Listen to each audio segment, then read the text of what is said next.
Hi friends अस्सलाम वालेकुम சூப்பரான மட்டன் பிரியாணி எப்படி செய்யலாம் பார்க்கலாம். அதுக்கு மிக்ஸி ஜாரில் ஒரு பட்டை கிராம்பு கொஞ்சம் கல்பாசி ஒரு பிரிஞ்சி இலை போட்டு சின்ன வெங்காயம் ஒரு 10-15 கொஞ்சம் புதினா மல்லி எல்லாத்தையும் போட்டு அரைச்சிக்கலாம். குக்கரில் 1/2 கிலோ மட்டன் எடுத்திருக்கேன். அதில் வந்து அரைச்சி வெளுத்து போட்டுட்டு 1 ஸ்பூன் மிளகாய் தூள் 1/2 ஸ்பூன் மஞ்சள் தூள் 2 ஸ்பூன் வந்து தயிர் 1/2 ஸ்பூன் உப்பு போட்டு 1/2 டம்ளர் தண்ணி ஊற்றி 7 விசில் வச்சு எடுத்துக்கோங்க. பாஸ்மதி அரிசி ஒரு படி எடுத்து வச்சு நல்லா களைஞ்சி விட்டு வச்சுக்கோங்க. ஒரு சட்டி அடுப்பில் வச்சுக்கோங்க.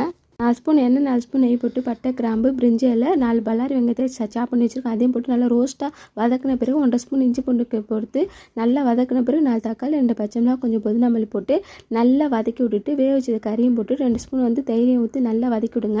1 ஸ்பூன் மிளகாய் தூள் 1/2 ஸ்பூன் கொத்தமல்லி தூள் 1/2 ஸ்பூன் மஞ்சள் தூள் 1/2 ஸ்பூன் கரம் மசாலா 2 ஸ்பூன் வந்து பிரியாணி மசாலா 1/2 ஸ்பூன் உப்பு ஏற்கனவே நான் இறைச்சிக்கு வந்து உப்பு போட்டு தான் வேக வச்சு வச்சுருக்கேன். இப்போ வந்து மெஷர் பண்ணி ஊற்றிக்கலாம். பாஸ்மதி பொறுத்த வரைக்கும் 1க்கு 1.5 தான் வைக்கணும். இப்போ அரிசி களைஞ்சி போட்டுக்கலாம். அரிசியும் தண்ணி ஒன்றா வந்த பிறகு தம் போட்டுக்கலாம். சூப்பரான மட்டன் பிரியாணி ரெடி. கண்டிப்பாக ட்ரை பண்ணுங்கள். நம்ம சேனல் தொடர்ந்து சப்போர்ட் பண்ணுங்கள். சப்ஸ்கிரைப்